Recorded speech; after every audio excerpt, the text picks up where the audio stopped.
अरे भाग्यवान, मेरे जूते कहाँ रखे हैं? मुझे बाहर जाने में देर हो रही है। तभी मालती कमरे में आती है। ये रहे आपके जूते। मैं इन्हें साफ करने के लिए ले गई थी। अरे वाह, तुम कितनी समझदार हो। मेरे बिना कुछ कहे ही सारे काम कर देती हो। तभी मालती झिझकते हुए रमेश से कहती है, सुनिए जी, आपसे एक बात कहूँ, बुरा तो नहीं मानेंगे ना? अरे नहीं नहीं, बेफिक्र होकर कहो। शादी से पहले मैं अपने मायके में नौकरी करती थी। मैं चाहती हूँ कि अब मैं फिर से नौकरी करना शुरू कर दूँ। वैसे भी सारा दिन घर में बोर हो जाती हूँ। देखो मालती, तुम्हारे नौकरी करने से मुझे कोई एतराज नहीं है, लेकिन तुम्हें एक बात बता दूं, हमारे खानदान में आज तक कभी किसी औरत ने नौकरी नहीं की। फिर भी एक बार तुम माँ से पूछ कर देखो, अगर वो तुम्हें नौकरी करने की इजाजत दे देती है तो अच्छी बात है। रमेश वहाँ से चला जाता है। फिर उसी शाम मालती अपनी सास के पैर दबा रही होती है। तभी उसकी सास मालती से कहती है, अरे क्या बात है बहू, आज तो ठीक तरह से मेरे पैर नहीं दबा रही। किसी ख्याल में खोई पड़ी है क्या? मैं भी तो जानूं आखिर बात क्या है। दरअसल वो माँ जी। अरे हाँ हाँ बोलो, इतना सोच क्यों रही हो? माँ जी, अगर आप बुरा न माने तो मैं नौकरी करना चाहती हूँ। घर के काम करने के बाद मेरे पास काफी वक्त बच जाता है। मालती की ये बात सुनकर उसकी सास गुस्से में कहती है, अरे बहू, तेरी तबीयत तो ठीक है ना? आज ये कैसी बहकी बातें कर रही है? भला हमारे खानदान में आज तक कभी किसी औरत ने नौकरी की है जो तू नौकरी करने की बात कर रही है, हैं? अरे बहू, तू क्या रिश्तेदारी में हमारी नाक कटाना चाहती है? जितना जल्दी हो सके अपने दिमाग से नौकरी का भूत उतार दे। और अब जा, जल्दी से रसोई में जा, खाना बनाने का वक्त हो रहा है। मालती मन मार कर खाना पकाने के लिए रसोई घर में चली जाती है। अगले दिन, नमस्ते माँ जी, कैसी हैं आप? अरे आओ आओ दिवाकर बेटा, बैठो, मैं तुम्हारे लिए चाय मंगाती हूँ। बहू, जरा एक कप चाय तो लेती आना। फिर दिवाकर एक फाइल खोलकर मालती की सास के सामने रख देता है।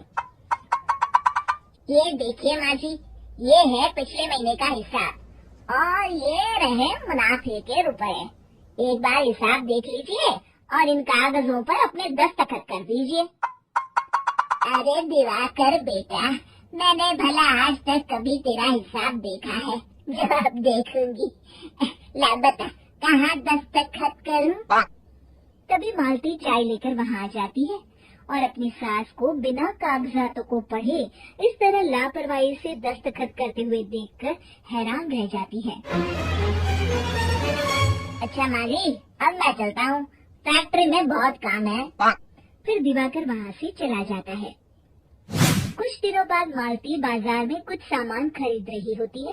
तभी एक बूढ़ा आदमी उसे आवाज देता है, अरे मालती बेटी, कैसी हो? मुझे पहचाना? मैं तुम्हारी कंपनी में मुनीम का काम करता हूँ। हाँ चाचा जी, मैं आपको बिल्कुल पहचानती हूँ। कहिए, कैसे हैं आप? मैं तो ठीक हूँ। कंपनी में कुछ भी ठीक नहीं चल रहा, यहाँ तक कि हमें ठीक वक्त पर तनख्वाह भी नहीं मिलती। ये आप क्या कह रहे हैं? अब क्या बताऊँ, आप लोग तो कभी हिसाब किताब देखने दफ्तर आते नहीं। मेरी मानो तो एक बार आप लोग दफ्तर आकर सारा हिसाब किताब देख लो, आपको असलियत पता चल जाएगी। अच्छा बेटी, अब मैं चलता हूँ, देर हो रही है। फिर वो बूढ़ा वहाँ से चला जाता है।